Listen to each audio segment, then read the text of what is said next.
Hey shalom peuple de Dieu, moi c'est votre serviteur David Motoba. Bienvenue sur la chaîne si c'est pour la première fois que vous y êtes. Veuillez donc vous abonner pour recevoir nos prochaines vidéos.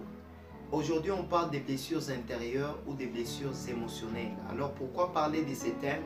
Parce que les blessures intérieures constituent normalement une limite à la croissance spirituelle. Alors nous allons en parler.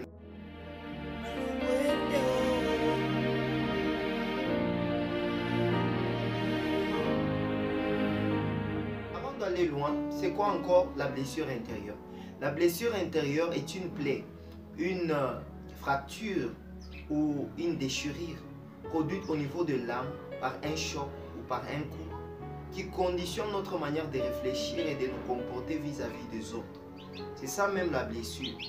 Alors, la blessure intérieure t'empêchera d'être toi-même. La blessure intérieure t'empêchera de t'épanouir tant spirituellement que physiquement. La blessure intérieure est un retardateur de l'épanouissement spirituel qui est à son tour l'une des caractéristiques de la croissance spirituelle. La blessure intérieure affecte émotionnellement l'âme et définit ton comportement.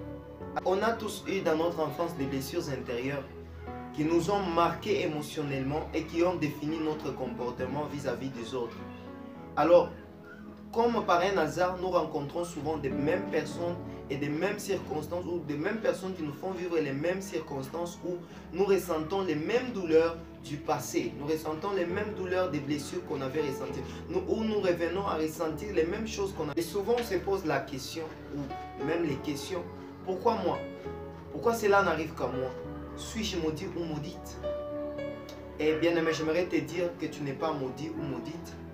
Ce n'est pas que toi tu es plus condamnable par rapport à tes actions passées que les autres, mais la réponse est que tu as été blessé et tu as besoin d'en être guéri. Je te parlerai donc de 4 sources de la blessure intérieure. La première source, c'est l'abandon. Peut-être tu as été abandonné par ton mari, par ta femme, abandonné par tes parents, par les membres de ta famille, par ta fiancée ou ton fiancé.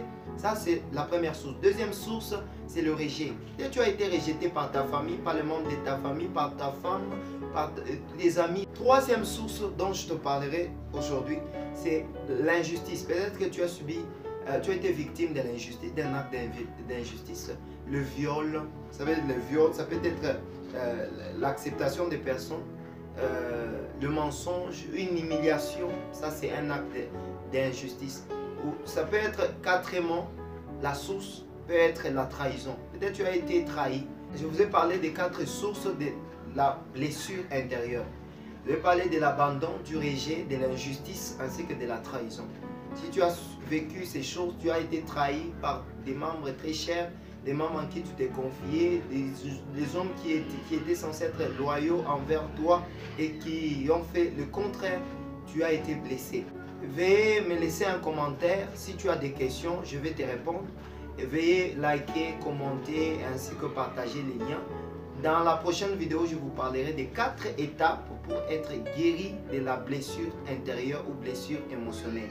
Que Dieu vous bénisse.